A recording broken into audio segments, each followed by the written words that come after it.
परिस्थिती आहे त्या परिस्थितीमध्ये जे अध्यापन हे जो व्यावसायिक आमचं जे आहे ते करतोय त्याच्यामध्ये प्रत्येकाला येणारे अनुभव प्रसंग हे किंवा प्रॉब्लेम हे वेगवेगळे आहेत आणि त्याच्यातूनही तुमचं हे ट्रेनिंग जे आहे ते कुठेतरी ते घेतल्यानंतर वाटलं की बाबा नाही आपण हे करतोय पण आता हे अशा पद्धतीने करायला पाहिजे. म्हणजे त्याचं एक छोटंसं उदाहरण मी आता सांगेल. म्हणजे जे प्रॉब्लेम्स म्हणजे आता आम्ही इथे ट्रेनिंगला आलोय. आता माझ्या शाळेचं सांगतोय की आमचे प्रिन्सिपल आहेत ते समजा आता इन्स्पेक्शन आहे त्याच्यासाठी गेले. आम्ही 3 जण 4 जण इथे ह्या शाळेमध्ये आलो. 8 वर्ग आहेत, 3 फ्लोअरची स्कूल आहे आणि आता सध्या शाळेमध्ये 2 शिक्षक आहेत.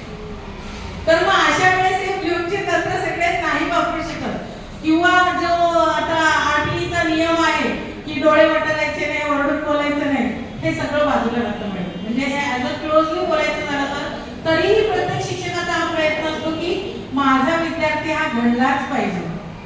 कारण